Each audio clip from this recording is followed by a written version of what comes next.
Yeah. It is the Sports Den on a Friday, man. It's finally NFL weekend. So good watching that game last night. There's just this time of year, bro. It's like you get that little bit of a feel with college football, right? It's like, man, this college football is the greatest thing ever. And then you get to the Thursday night game, and you're like, damn, NFL is the greatest thing ever.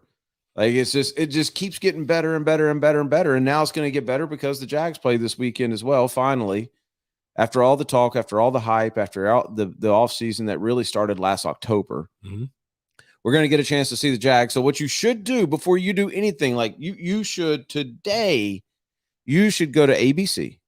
Immediately go to ABC Fine Wine and Spirits. And I mean, load up, James, because we got games tonight. We got games tomorrow. We got games Sunday. We got game Monday. Like, you need to load up. Don't make 2 trips. Overbuy, because guess what happens next weekend? Yeah, next weekend. Next Thursday. What's next Thursday? Isn't that Thursday night football? Oh, yeah, Thursday? Yeah, that's what I'm saying. So you got, there's plenty of reasons to drink. Reach for the good stuff, though. This is a new era in Jags football. Like, pop it open. Champel, the finest of the Prosecco's. You know what I may do? What's that? I may pop open the Blake Bortles tequila. That's right. Blake did give you that good stuff. I may have to do that on Sunday. I mean, it's the least he could do, though. He got a lot of money from Jacksonville. Yeah. To not do much. I may have to do that. I've been waiting for something to celebrate. Well, damn, here it is. We have NFL football ready to rock. Get to ABC, Fine Wine and Spirits, get everything you need from ABC. They'll get you hooked up. If you don't know what you want, just go in there and tell them, hey, I like this, and they'll hook you right up. And as James says, if you're a little bit short and you want to reach for the good stuff, they'll put you on their shoulders. Only at the Town Center location, though. Like, I don't know what the other ones do. Just the Town Center location will help you out. You've confirmed that? Qualt said it's a good chance. They're not giving workman's comp, though, to the people if they get hurt. So, I mean, if you're big. If you're big, don't ask somebody to put you on the shoulders. I mean, listen. You can't be waddling in there talking about put me on your shoulders. You can buy from the middle row. If you're like the person I saw on Twitter that said that they do opt-outs for weigh-ins when they go to the doctor, don't ask them to put you on your shoulders. Just you can do that.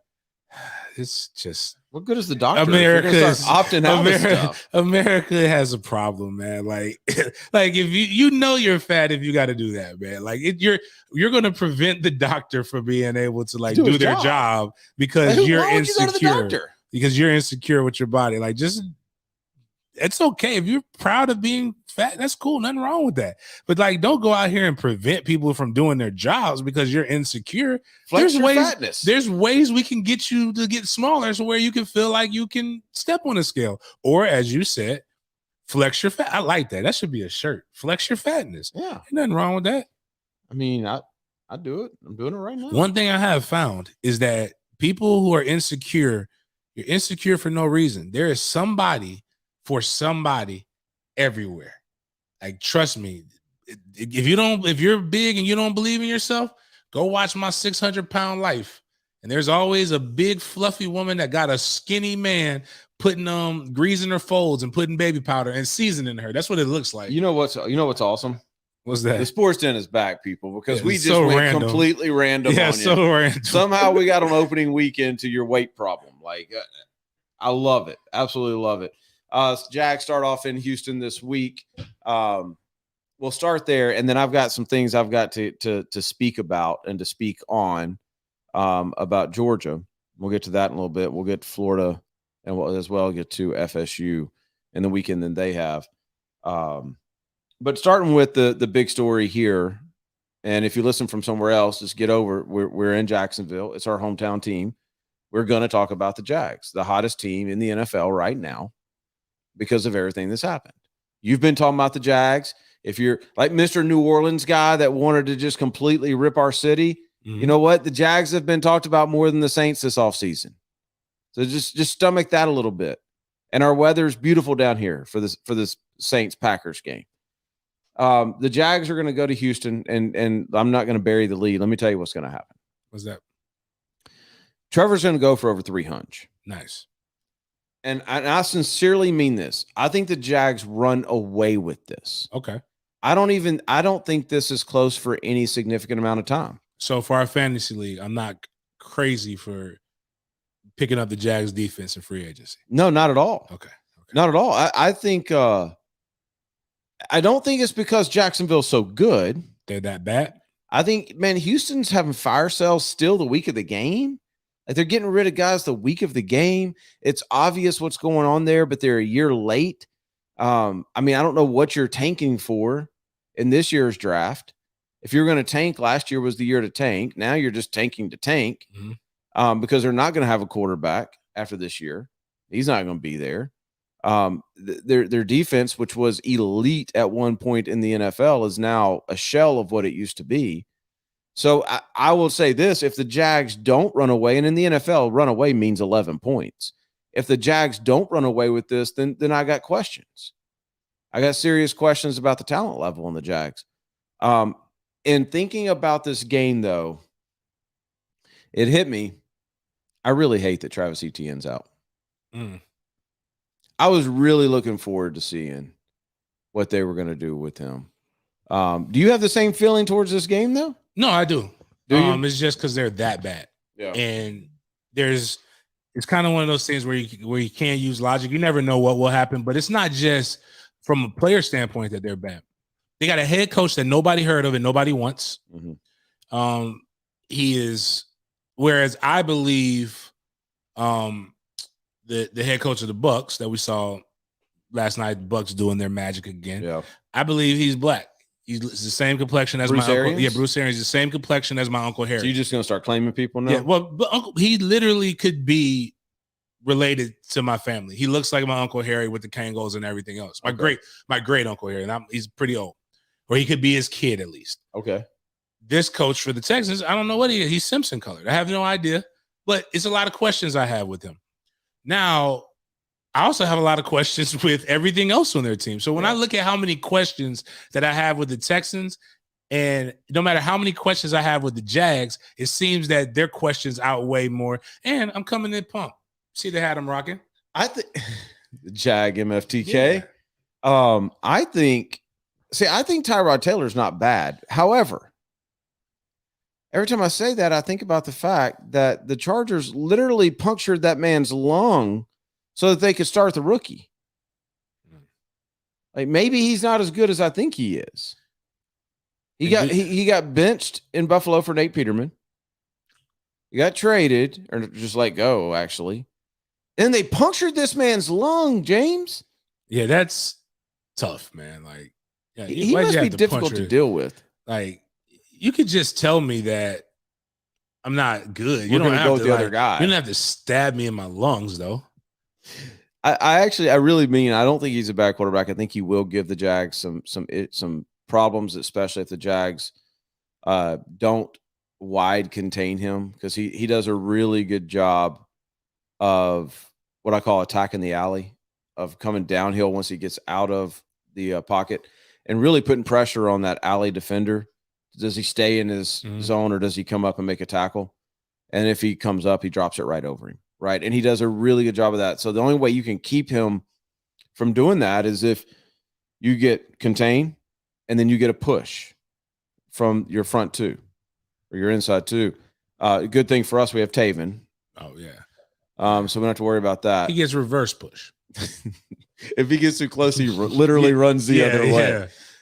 So I'm looking forward to having this, by the way, this TV, because we can throw up some silly stuff like that. I don't know how NFL rules, but listen, we'll worry about we're asking. We're not asking permission. Right. We're asking for forgiveness. So we if you find something in the game that you're like, oh, I want them to hit on the SportsDen, then just DM it to us. Man, I just thought about something. Miles, can you put something? Can I send something to you and you put it on the broadcast now, or you can't do that? Video. All right, I'll try. Okay, because I've got a hate o'clock. I am tired of this. This shit is getting out of hand now. And we need to get it moving because Miles is gonna have to leave soon. We ain't gonna have anybody to put it up there. Oh, fair. Fair enough. Let me go hunt for this thing now. But yeah, I think Jags. I'm gonna say something like 31-17 type of thing. Okay. 31-14, 31-13, somewhere along those lines. Yesterday, Mayor Curry made mention of this, that the last time the Jags opened the season in Houston, they had 10 sacks, Mm-hmm. and they went on to the AFC Championship game that year. So, I mean, if we're believing in omens, if we're believing in past, then it's looking good, Jag fans. I don't want to be the show right now because we're not at a station, so we don't have to do this anymore. I guess we didn't have to do it then. I don't want to sit here and predict records because anybody right now, it is a pure guess with the Jags. Like nobody knows if they're going to be 1-16, 16-1, or somewhere in between. It is a 100% guess. There's nothing that you can go off of. Like if I look at the Saints, my other team, I can look and go, okay, Michael Thomas is out, Jameis Winston. We don't know who he's going to be yet. Right. They've got this, and this. So I think they're going to get 8 to 10 wins. That is an semi-educated guess. You don't have that with the Jags. No. And I talked about that on First Coast News special that you'll see both of us on tonight. It's crazy. You did a quarterback. Well, I guess you did a quarterback thing with Trevor Lawrence earlier. Mia talked about it. I heard it in the ear because I did it official this week. Like it wasn't just me just standing there staring at Chris. I was in another room with the earpiece in my ear talking about my predictions. Chris, I need to know when y'all are using my stuff, man. So 7:30 tonight, you'll see me. I think I got 5 minutes, which is like forever in TV. Yeah. But I'm breaking down the Jags, and I think I gave them, I think I said 7. I think I gave them 7 wins or 6 wins. 6 wins. Tell me one certainty about the Jags. And I don't have any of that. And so that was part of that. So I don't know who Josh Allen is and Clavion, Chaseon, or whatever. And then Chris was like, said his name. I said something very pungent. And I've said it consistently on the SportsDen. This is no disrespect to the person that he is. It's earned disrespect to the player that he is. When he makes plays, I will learn your name. When you don't make any plays, there is no need for me to learn your name unless I'm doing a campaign to get you cut like Taven Bryan. I don't want. And you're not at that level yet. And that's personal. I don't think Taven is good at anything in life. Oh, that's mean. Well, okay. I haven't seen anything. Son. Oh, well, okay. That ain't got nothing to do with that. I bet you he cuts wood. Isn't he from like up there in those areas? Yeah, he's up in there where you have to cut your own wood. I bet you that Joker is like world-class woodcutter. So he does something well. By the way, just for the record, if you're watching this and you're a Georgia beat writer, I don't know. Okay, stop calling. We'll get to that in a minute. That's wild. That's again for a show that nobody knows. We damn sure get a lot of people asking us questions in the middle of recording. Like, what is he supposed to do? What am I supposed to do? Hey, James. Hey, people are texting me like, hey, James. Hey, Jordan. Heard about Jordan Travis? Yes. Yes. How you doing? Yes. I heard that as well. Like, nah, man, we can't answer your call. We got to do work. You think these guys the humidor ain't giving us stuff for free? Hey, Denny, hearing that it's Carson's time on Saturday, how excited are you? We're going to get to that in just a minute. Stay tuned for that. But the biggest thing about the Jags, Mike Dempsey asked me this the other day, the position that I'm most confident in, the position that I'm least confident or most concerned in. It was their question of the day the other day. Here's what I said, and I want to see what you say. The position that I'm most confident in are the receivers. Okay. Not because I think they're all pros, but because I just think they're better than the other position groups. It is the least bad of the position groups. And I also think Trevor is so good that they don't have to create as much separation as what maybe they had to create in the past. Mm-hmm. The position that concerns me, bro, and when I said this, I realized that we have been doing this now for how many years? Since 2015? Yes, yeah, that's right. January 2015. This has been the position group the entire time. The linebackers. Mm-hmm. The linebackers right now, if you went to practice, and I went to a good percentage of them, what you saw were the Jags tight ends eating like money. Mm-hmm. Manhurst, O'Shaughnessy, Tyler Davis, Ben Ellison, just taking turns. Tim Tebow catching touchdowns, right? And then about halfway through camp, it was after they did the scrimmage that just hit me. Wait a second. I don't think our tight ends are all pros, which means that the people covering the tight ends, we got problems. Mm-hmm. And then they played the first game.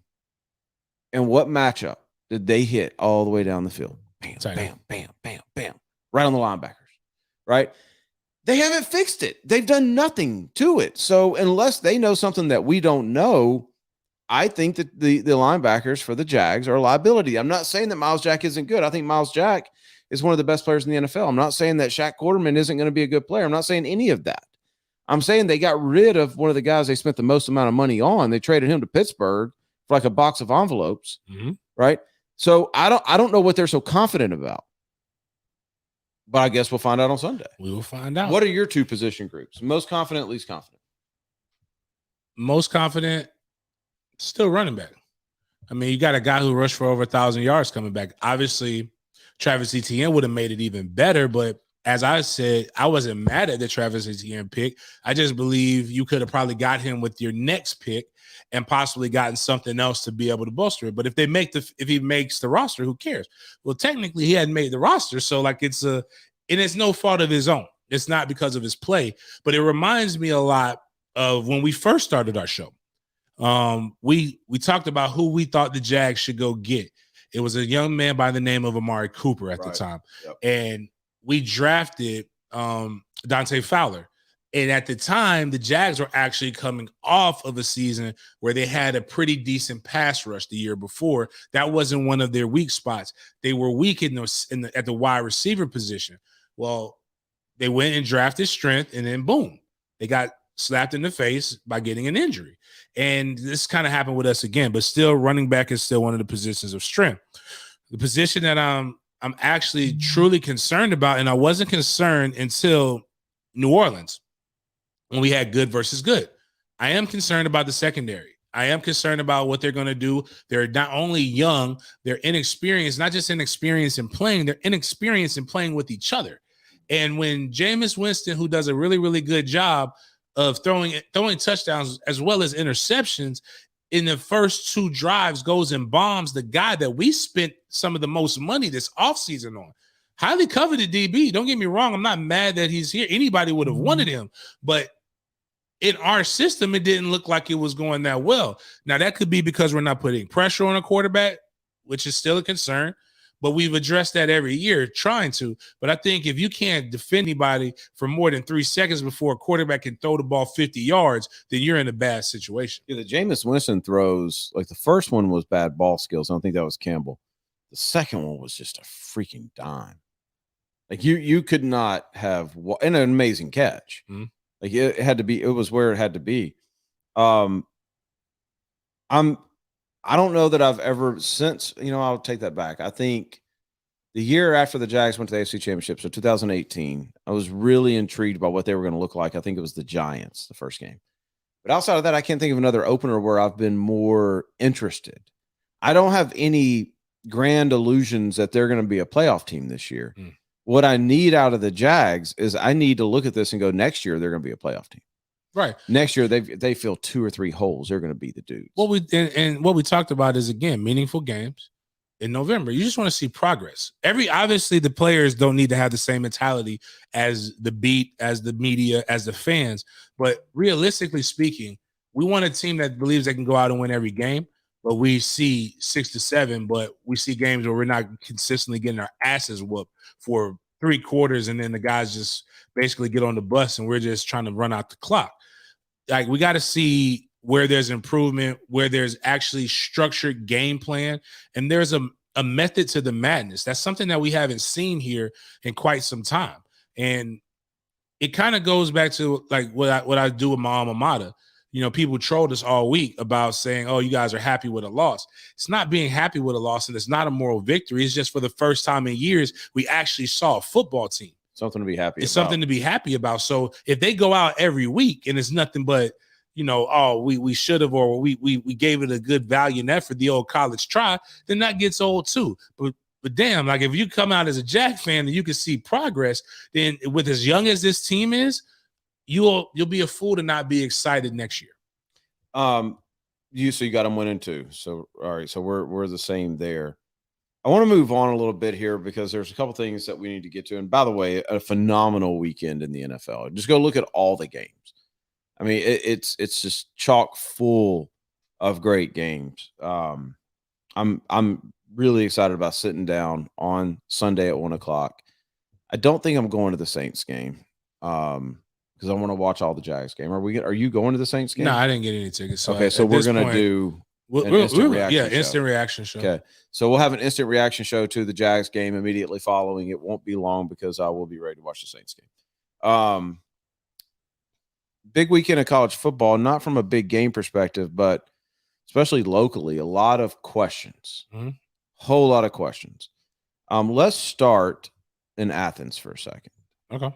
So started coming out earlier this week that JT Daniels was hurt or is hurt. And so he may not play. And so I guess Wednesday is when I went to Atlanta. I had to go up to Georgia Tech. And I got, bombarded with calls from people telling me Carson's going to be the starter. And then when I got done working with Jeff, got in my car, looked at social media, 20 outlets reporting at least Carson Beck's going to be the starter. So I got on radio here. I have a normal Wednesday night radio hit here. And I just made mention of that Carson's going to start. Didn't think anything of it because in my mind, like, you have a starter and you have a backup, right? If the starter gets hurt, the backup naturally. Isn't that how it works? Mm-hmm. So then this morning, I start hearing rumblings that it could be Stetson Bennett, the fourth. Y'all may remember Stetson from last year, especially Gator fans. May remember Stetson from last year. I'm sure he's a great kid, extremely limited in the talent department. Then I'm like, okay, it's got to be a smokescreen. More and more I get, it's like, what the heck? I have not talked to Carson. I won't do that to him. I'm not going to talk to Carson like that. Carson is not a source for me. Mm-hmm. So when I said on Wednesday that I thought Carson was going to start, that did not come from Carson. None of my guys. This thing called deductive reasoning. That's right.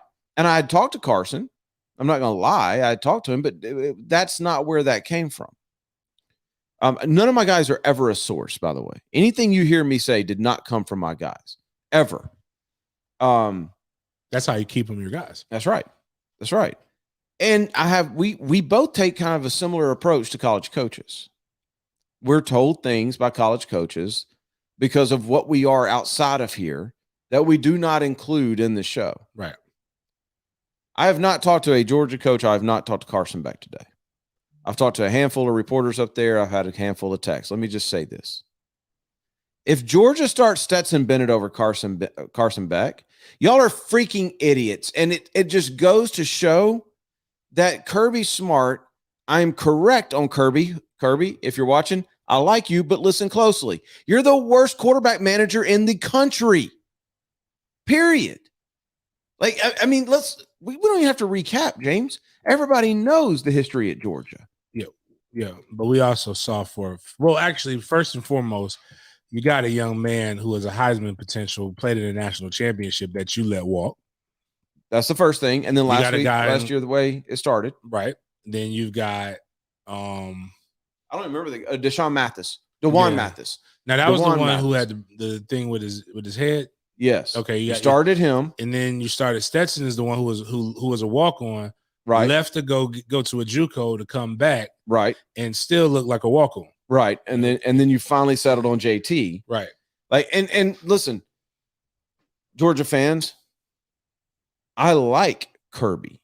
You've heard me on here a million times talk about the Georgia program is a blueprint for success in a lot of ways. Mm-hmm. And what Kirby Smart has done, and we both know Kirby, what he has done is impressive. Like when you go behind the scenes there, everything's organized. Kirby's got his hands on everything.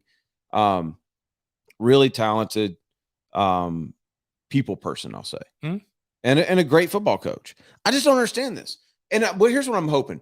Remember last Friday, you started hearing Mackenzie Milton smoke screens? Mm-hmm. Down to the point to where when I got there on Sunday, I was told, let me rephrase that. I wasn't told. One of the kids that was there on a visit was told that Mackenzie Milton was going to start. Yeah. And then shortly thereafter, I asked the coach, and he's like, no. I'm hoping that's what this is. Right. And it could be. Like, it's just kind of like, here's the, you said you've talked to him and you haven't gotten this, either you haven't asked this question or the purpose is not telling, or you just like, you're still confused. This isn't high school. This isn't even the NFL where you get a tremendous amount of time of film study. Like Steve McNair was notorious for not, but even then he probably wouldn't fit in this league now, the way the league is now. He didn't practice most of the week because he was so banged up, but he played in the games. This isn't a situation where you don't practice and get reps, and then all of a sudden they just throw somebody else in there. When people were asking me, James, you just don't want Mackenzie Milton to start, just using as an example, had nothing to do with that. I want the best quarterback to start. But here's what I do know. If you're all new and you're not getting any reps with the ones or in general, you ain't starting because you ain't been there that long. Now, if this is your third year in the program and the system has been the same, I'll make some concessions. But like if Carson's been taking 1 reps all week, then more than likely Carson's going to be the starter. If he hasn't, then and they've been splitting, then God bless, who knows? But you also can't split reps like that. And that's why I put the asterisk on, if this is true, Kirby is the worst quarterback manager in the country. Because I know the blowback I'm going to get from that. I'm well aware when I say that. I'm well aware. I don't understand. You're playing UAB, who, by the way, defensively has a couple NFL guys on him. Mm-hmm. So you may not be able to just line up and run the ball straight at them. I'm talking about their front 7. Right. You probably should be able to because you're Georgia, but you may not be able to. So you may have to throw the ball some. You're coming off of a game where an offensive touchdown was not scored. Granted, it was against Clemson. I don't understand. Like, I don't understand what the purpose is here. You've got Carson, who they have said time and time again has been the talk of the camp, has lit it up. Behind him, you've got a 5-star and Brock Vandegrift, who may not be ready. I just don't, unless your whole thing is, I just want to bring somebody out there that's not going to lose me the game, that can hand off properly, then I don't understand even the reasoning in throwing this out there. Like, you're playing UAB. You're not playing Notre Dame. You're playing UAB. You should be sticking your chest out today and going, this is who's starting. Right. Come stop them. At the end of the day, it's not like you're playing it's not like you're playing a top tier team. It's not that UAB isn't good, but you're not playing a conference foe. You're playing a team that when you look at the rosters, top to bottom, because of how you've recruited, the amount of 5 stars or 4 stars you have a significantly deeper and better team than them. If you feel like it's Stetson Bennett, you should be able to trot out there with full confidence and say, we're going to put up 60 with Stetson Bennett. That's right. If it's Carson Beck, you should be able to walk out with full confidence and say that. Unless it's a thing where you truly don't know yet. Well, the hay's in the barn. How do you not know? Well, yeah, but obviously, yeah. I mean, you're done at this point with game plan, with practice, all that kind of stuff. I'm just saying, like, and I want to be consistent on this, though, because we're about to get to Florida and their quarterback situation, and I'm going to have a much different opinion on it. I want to be consistent on this. I'm assuming Georgia knows who their long-term starter is in JT, number 1. And I'm also knowing that Georgia doesn't play anybody until they play Kentucky, which I think is 2 weeks before they play Florida. Their schedule's super soft, where Florida has Alabama next week. Mm-hmm. So if they were playing like somebody like that next week, then I almost could understand it. But they don't play anybody for a while. It's not a tough schedule. So sometimes I think coaches try to be secretive and tricky just to be secretive and tricky. Right. Like, I think that's the bigger point I'm making. I could understand Florida State last week holding it close to the vest. You're playing a tough opponent. Right. I don't understand this. at all. So I don't know. We'll see. 3:30 kickoff tomorrow. Georgia UAB. Georgia's home opener. No idea who the quarterback's going to be. For those of you listening, that's calling me, that's texting me. No, I don't know. I have no clue who is going to be right now. Don't even know. Like if you said bet one way or the other, and you would have said that 3 hours ago, I'd have said Carson. I'm iffy, but it's Carson. Right now, I wouldn't bet. Even with the information that I have, that I'm not telling y'all, I still would not bet. Make sure you get to thehumidor.com. Thehumidor.com is the place to go for all of your cigar needs. If you type in SportsDen, all lowercase, all one word, you get 20% off. If you spend a certain amount of money, we believe they give you free shipping as well. Huge selection of cigars, already low prices. Again, type in SportsDen, all lowercase, all one word, you'll get 20% off. Before we get to Florida, I want to get to Florida State. Okay. I'm very interested in Florida State this week. I know they're playing a team they should blow out. Mm-hmm. I'm interested in a couple things. I'm interested in, does the atmosphere is not going to carry over, because there was a lot that went into that night. It was opening night. It was Bobby Bowden's game. It was Notre Dame. It was primetime, only game in town. Right. All that kind of stuff. By the way, weather was amazing. Amazing. It's going to be good this weekend too. All that kind of stuff. So you're not going to recreate that atmosphere for Jacksonville State. That's not what I'm suggesting. I do think you'll be able to get a good gauge, though, on how excited the Florida State fan base is, based on how excited they are right during that game or before that game. Right now, just to get a good gauge, for the first time in a while, the student section is completely sold out. That's a great sign for Jacksonville State. And even though we did we bought over 200 tickets to get some kids in the Doak Campbell through an MFTK Foundation. Stevie Stacks came up big for you. Stevie Stacks came up 1,000. Edie Rich, she gave me 500. We had some some people come in big, and we got a lot of people who gave individual ticket donations as well. But it still seems like there's a good amount of tickets that were sold for this game, considering. Now, the next thing is, where is the team?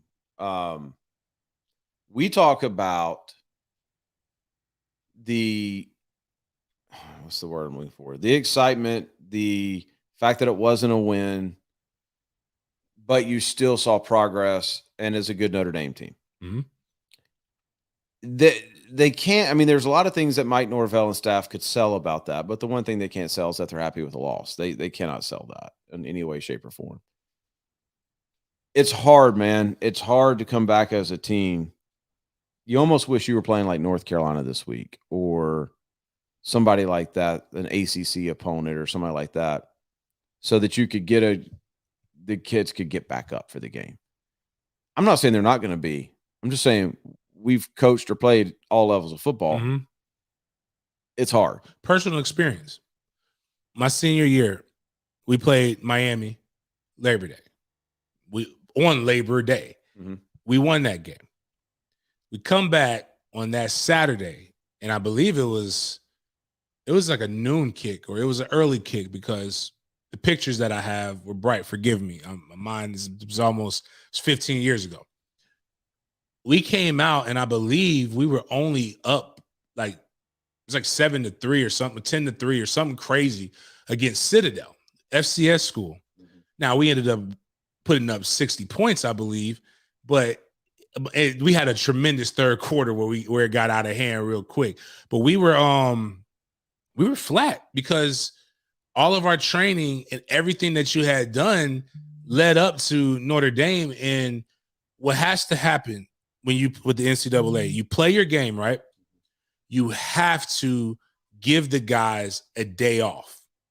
Like, it's not a question. You have no choice. You probably should anyway. Yeah, you should. But but so they give us the day off, which is not really a full day off. Like, you got to go get treatment food. Right. We have class and things like that. The younger guys actually practice.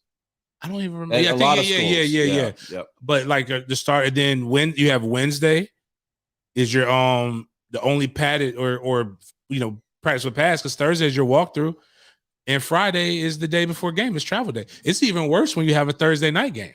So it's like those quick turnarounds, physical, emotional, all of those things have something to come into play, and it's just difficult to mimic that. See, you said something that was where I was heading with this. Is you said, y'all found yourself in a 7-3 or whatever it was game, and then y'all just poured it on. Mm-hmm.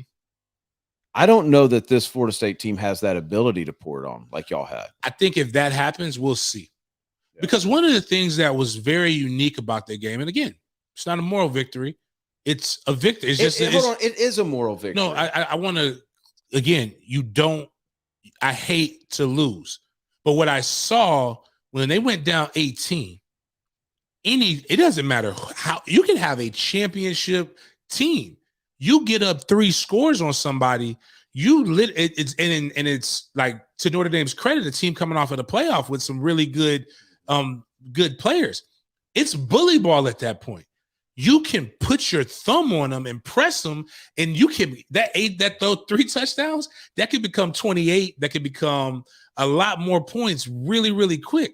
And instead of being stuck in that lull, they pulled themselves out, because what happened was there was 3 defensive stops. Yeah. There were 3 offensive scores back to back to back.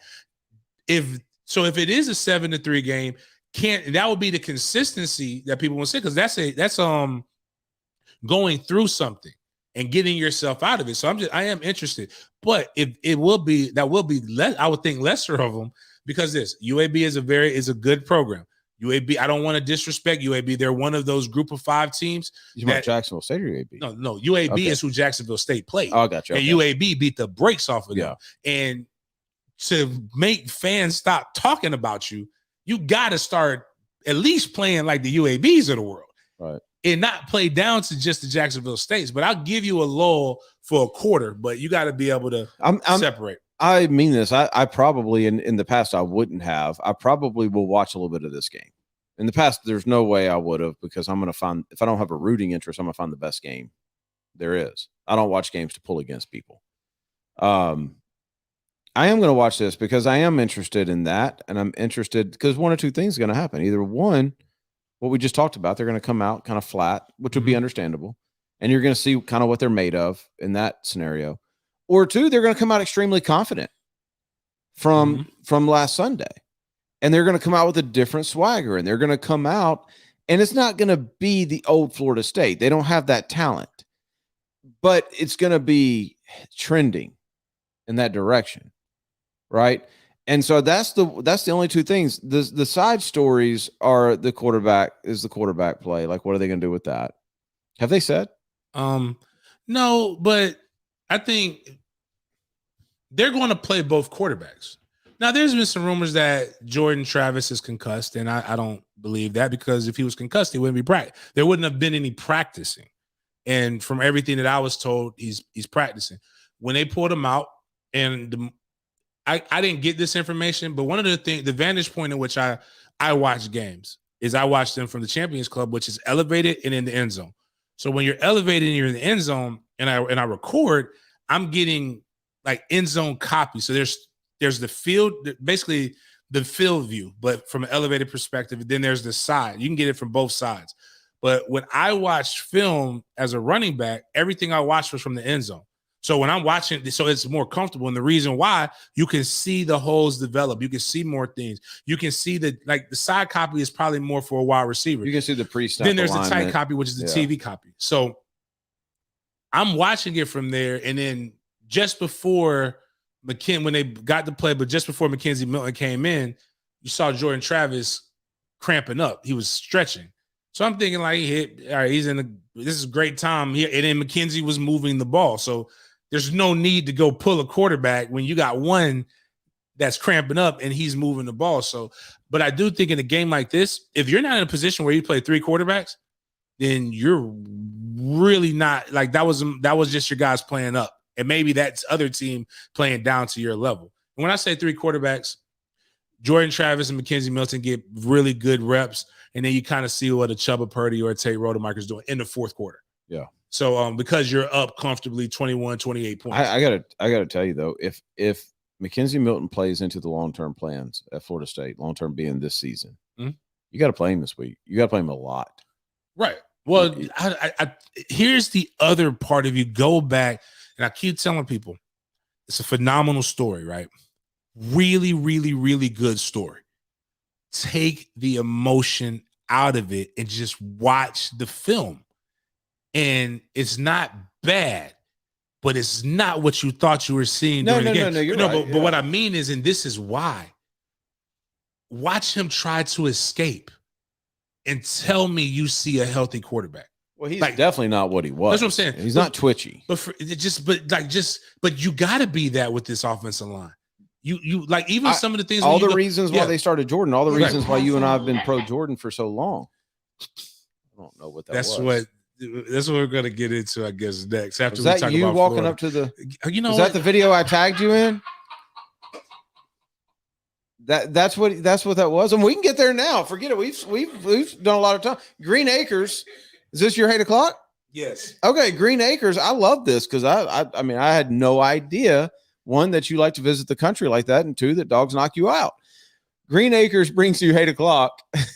Make sure you get to Green Acres over off Normandy Boulevard, or go to greenacresporting.com. If you need a gun, you need a bow, you need fishing equipment, you need anything like that, this is the place that you go. James over there woosawing. Like, it's going to be okay. I don't know what you're hating on. It's good. The girth, is that where we're getting to? Because we'll get to that in a second. I got bad news for you in a little bit. That video don't have to be recent. Green Acres, get to greenacresporting.com for all of your hunting, fishing, gun, Second Amendment needs. greenacresporting.com. All right, let's run it. Let's run the play-by-play. This is James walking up to I don't know whose house. Bam. Cut block. One cut block. He's struggling getting up now. Struggling.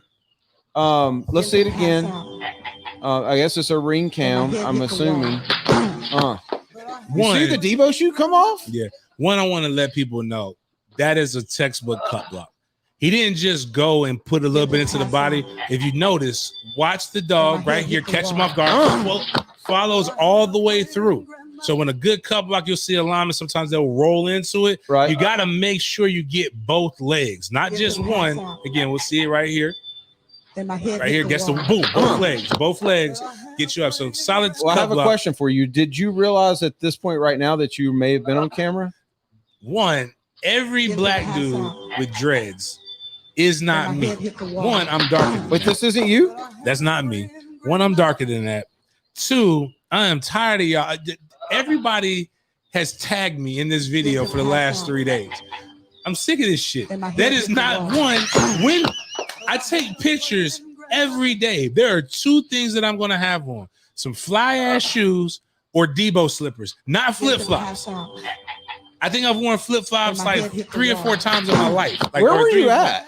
I don't know where that's at, and I have no idea who that guy is. But he does. He is hurt. Look at his face.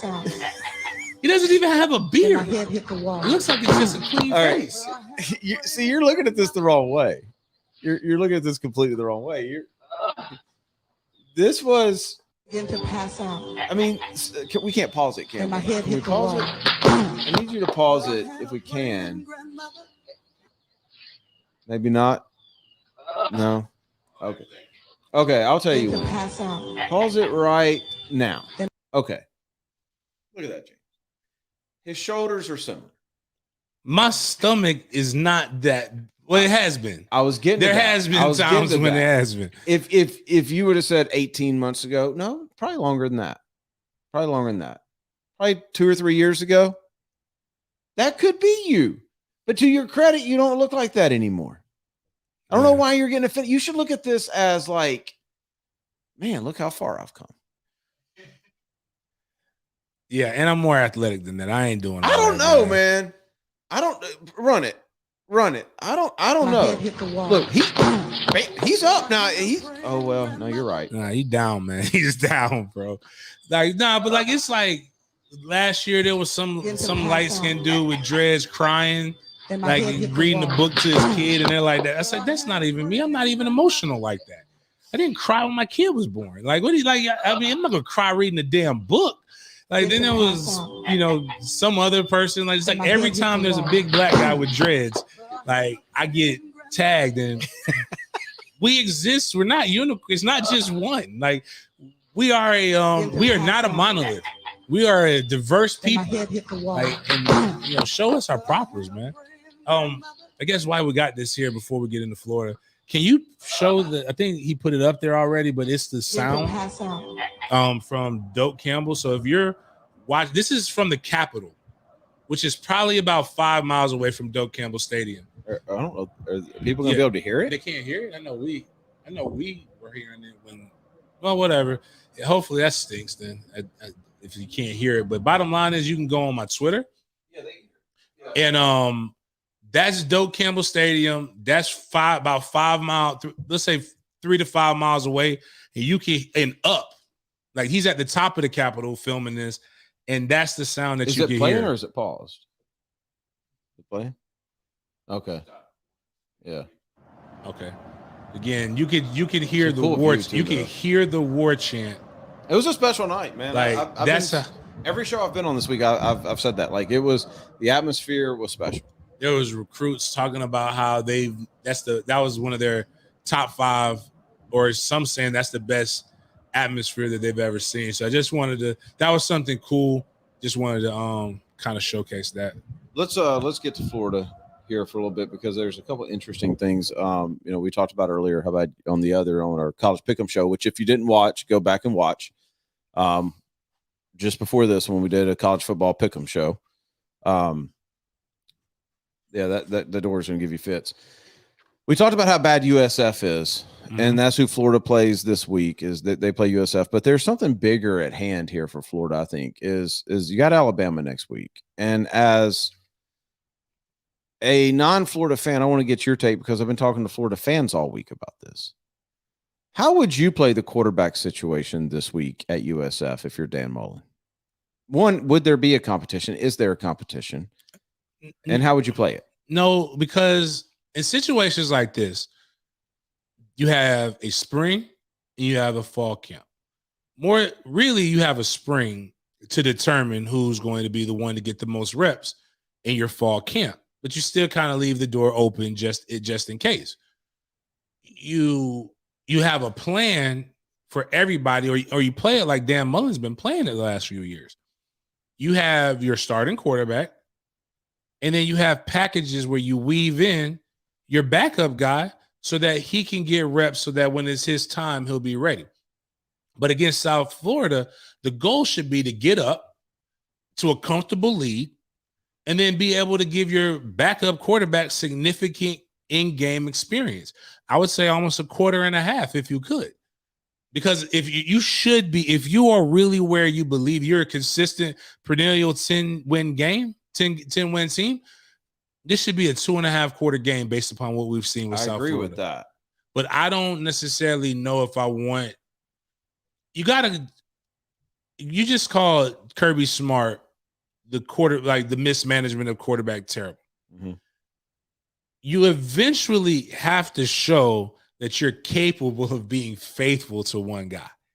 Not that he hasn't, but I'm saying you got to dance with the lady you bring no matter how she looks. Are you talking about Dan Mullen? Dan Mullen. You can't just ditch her because you came there and the prom queen's looking kind of hot and she's winking at you. When has he done that? Emory, no, I'm saying like right now, every year is different. Give Emory his chance to lose the starting job unless you are seeing exponentially better play from Anthony Richardson. And the reality is, if you saw exponentially better play from Anthony Richardson in the spring and in the fall, you wouldn't be in this position. See, I feel like they were trying to tell us this because all you heard out of fall camp, not so much spring, because you got to remember they did their spring like in February. Okay. Forever ago. And the defense dominated the spring. Both quarterbacks were bad in the spring. But ever since fall camp, all we've heard is Anthony Richardson. To the point that Dan Mullen even said in a press conference, why are you not asking me about Anthony Richardson? Dan Mullen said that? Yes. So all Dan Mullen or all the beat talked about was Anthony Richardson? Both? Both. Okay. That's what I'm saying. And I'm not disagreeing with you for the sake of disagreeing with you. Because remember, as a Florida fan, here's where I'm at with this. If you've got Alabama next week, mm-hmm. and if you think that you are in that league, which, by the way, you played Alabama better than anybody else played them last year. Fair. 2 different teams, but you played them better than anybody else played them. If you think that you are a playoff caliber team, then you should do whatever it takes to win against Alabama, not keep it close, try not to get embarrassed, nothing like that. I want my team to try and win that game. Mm-hmm. I know we just talked about moral victories in Florida State, and I'm not trying to troll, but Florida and Florida State are in 2 different places right Facts. now. I think that Anthony gives you a better chance at that. And here's what I'm going off of. 1, off of inside information, knowing that Anthony can throw. But 2, Alabama is a team full of dudes who are really well coached. And the only way that Alabama ever gets beat is when somebody has a dude that is just uncontainable. Johnny Manziel, Trevor Lawrence, guys like that. That's the only way you beat Alabama. You don't beat Alabama as a team. Individuals beat Alabama. You catch them on the right day. Right. Anthony has a chance to be that guy. Anthony is going to be better, more athletic, faster than the majority of outside linebackers and corners that he comes up against when he's running the football. Right? That he can be that guy. The way I would play USF is I would go old school Spurrier. I would alternate series. I want to see both of them in similar predicaments, similar stages of the game, how they both perform. And I'm going to echo this. I've been saying it every show that we've done. I like Emory. I know Emory. He's a great kid. He's very talented. Every now and then, James, there's a dude behind you, and I'm sure you saw it in your playing days where y'all knew, you know what, that starter's pretty good, but that dude behind him, when he catches it, it's a wrap. Like, it happens. No, I mean, I'm not suggesting that Ant isn't extremely talented. Perfect example wasn't a quarterback, was defensively. Mike Bulwer, my sophomore year, was a senior. That was his year. Ernie Sims was a true freshman. They both played the same position. And Mike Bulwer is a phenomenal player, very humble man as well. Always been. Was like, yo, I'm so glad I'm a senior right now because I don't think I can push him off for more than 1 year. Right. And that's that. But I think there's something to be said for experience in those big games. And I agree with you. But I also think that maybe this is a situation where it's different than what Georgia's dealing with UAB, because we all know that the one thing that you can do to make a well-disciplined team messed up is when you make them have to study for two different contrasting styles. Mm-hmm. There is no need to talk about who your starting quarterback is right now because it could be the walk-on quarterback from Florida and you're going to beat South Florida convincingly. You make them have to figure out who they're going to go up against. And I think by showing, again, for 2.5 quarters, actually the best thing that can happen for you as a coaching staff, even if you know the hand you're going to play. Now, it's bad from a fan perspective because the fans are annoying as shit. But from a coach's perspective, this is the best thing that can happen. For 2.5 quarters, Emory goes out there and does his thing. But for that 1.25, Anthony plays so well that it causes more people to talk about things. Because if he plays so well in that 1.25, you'd be a fool as a defensive coordinator to not spend at least some of your time, a significant part of your time, game planning because you don't know if there isn't a quarterback controversy. No, that makes sense. I really believe. Let me rephrase this. I trust Dan Mullen in whatever he's going to do because the one thing that Dan Mullen has consistently done is develop quarterbacks. Mm-hmm. I talk about Gus Malzahn a lot. Gus Malzahn does not develop quarterbacks. Dan Mullen does. If the same situation was with Gus, I wouldn't have the level of trust. I'd be much more opinionated about this. I think Dan Mullen is elite at developing quarterbacks, and he knows what he wants to look for. So I think he has a plan, and I think it's probably closer to what you're saying. I know, I don't know, but I think that Alabama is going to get a heavy dose of Anthony Richardson either way. What I'm trying to find out, what I'm trying to work through in my own head, what do you gain when Emory's in the game and Anthony's not? Because I can tell you the things that you gain when Anthony's in it over Emory.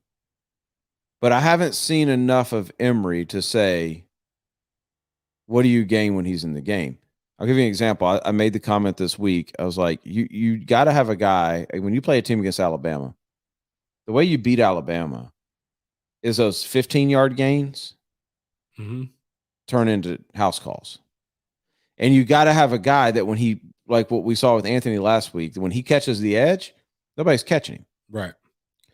And I was told, well, Emery's that guy. I'm like, well, wait a second. Hold on. I don't remember Emery ever busting a long run. Yeah, I don't know about Emery being that guy. So I can go through the list of things that I believe that Anthony brings to the table that Emery doesn't, but I don't know where Emery's list starts. And again, that is not a knock on Emery, because if Emery was at just about any other school we talk about, he would be the best quarterback there. I just think he's got a dog behind him that brings more to the table. And if you're going to play Alabama the next week and you're going to play Georgia a month after that, and by the way, Kentucky looked pretty damn good. You're going to play those guys. You better have a dog there, because you don't have the receivers you had in the past. You don't have the tight end you had in the past. Your offense is going to have to come to you another way, is all I'm saying, James. Fair enough. So I don't know. I mean, if you're Dan Mullen, do you want the quarterback controversy or do you not? If you don't want the quarterback controversy, then you play it the way you just said. You let it be Emery's team. If you're truly trying to find out who's the best, you get Anthony in early tomorrow. So, a ton of storylines. You got anything else? Congratulations, UCF, for now you have an opportunity to win a real national championship. Wait tomorrow. UCF has officially announced that they will join the Big 12. Oh. You didn't know that? No. Yeah, that was all the news. I think a couple of the teams from the All-American Conference. But I don't want to get into that, because this is something that people have been asking me about that we did on that other show. I mean, when we were on the other station. And MFTK, Mentors for the Kids, also stands for, F them kids. And it's a saying that if you've been around enough kids, whether it be coaching or all those things, you said it under your breath. Yes, please add the comma. Yes. Don't do it literally. But you said, man, these kids are getting on my nerves, blah, blah, blah. Well, there are some people who take this to levels that we don't normally take it. So we'll reintroduce MFTKs of the week. I'm going to go ahead and tell you the winner. Okay. So there is a winner. Okay. Already, and we're going to give honorable mention this week. Okay. Remington, the gun company, is officially the MFTK of the year candidate. Okay. I'm all for 2A. Obviously, Green Acres, greenacresporting.com. Remington makes pretty good stuff. Gun manufacturer Remington has subpoenaed the report cards and disciplinary records of 5 and 6-year-olds murdered at Sandy Hook to gather opposition research for defense in the civil case. I don't even really want to get into this. I'm not going to go into the rest of it, but bottom line is the goal of every court case is to win, and you don't want to pay for stuff.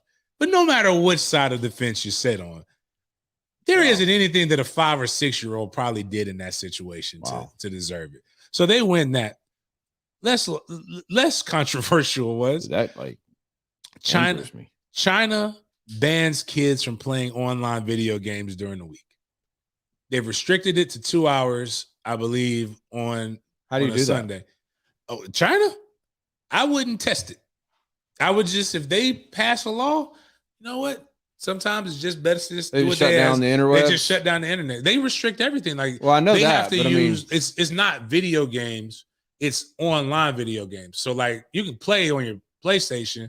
It's just the interaction and all that stuff, because for them, they want to probably keep the indoctrination. Right. They don't want these people talking to people. Yeah, you don't. Because like you're playing Fortnite. But apparently on the weekends, it's okay. It's only for 2 hours. But if you get, because like if you think about, okay, I don't know what Walker Man does.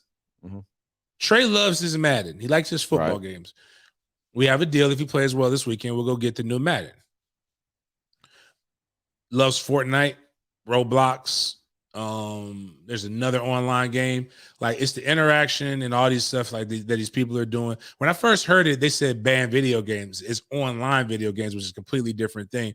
But one, they're learning basic code and how to build stuff with technology.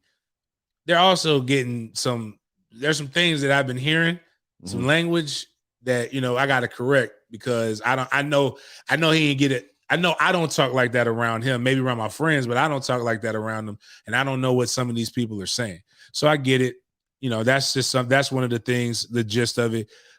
One of my favorite James Bond is Daniel Craig. Agree. He is second one is Sean Connery. Okay.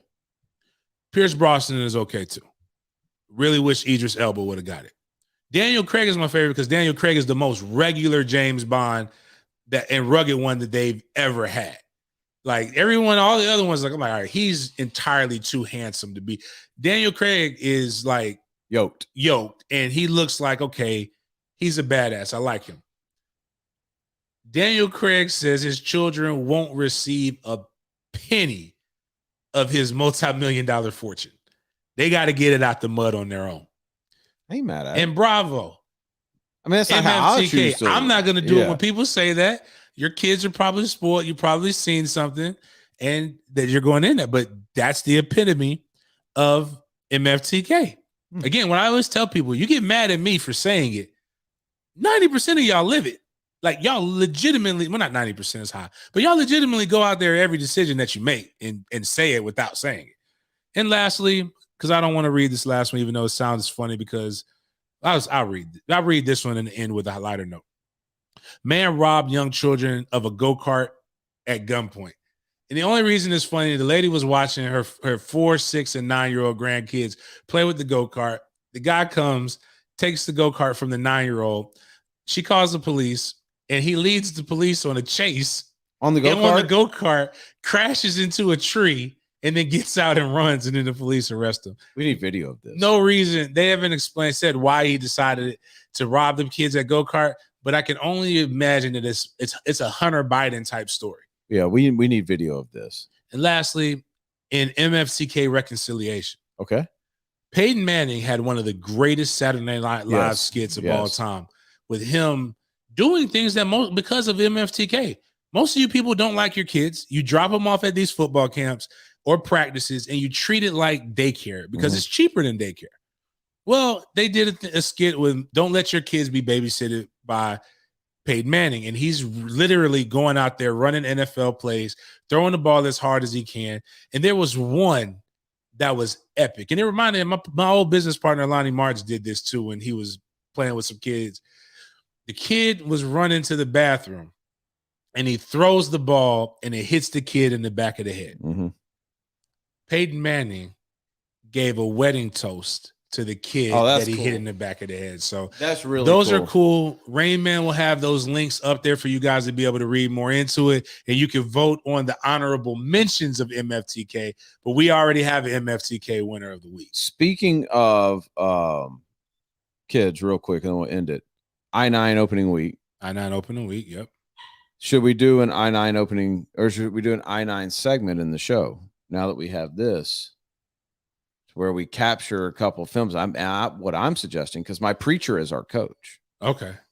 And you are the y'all's coach. I'm there. Yep. It is fair game. I would like to critique the coaching going on at y'all's two's teams. Man, I'm gonna tell you what.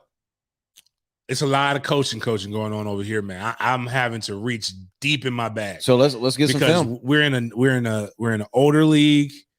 I'm nervous. Now, normally, if you've listened to the show, I've been bragging.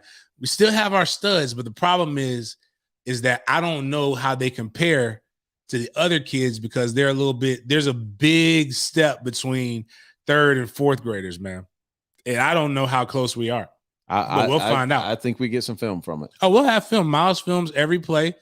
We'll go up there. We'll be able to critique it. Let's see the good, to see the bad, and the ugly. But my weekend is full of football. Friday, Saturday, a double good whammy, luck tonight. Yep. And then Sunday, I'll be watching the Jags, and I'll be watching the Saints game. So hopefully all of you guys have a wonderful weekend of football.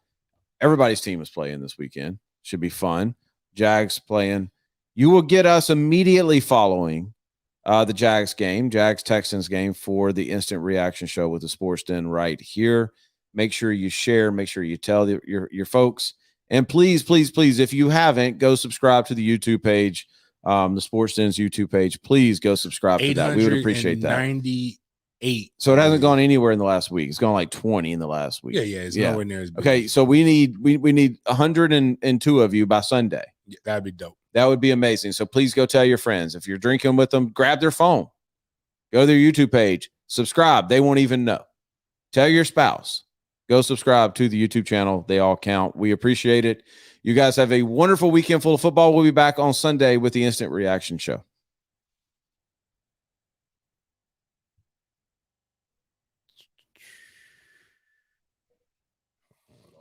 No, not yet.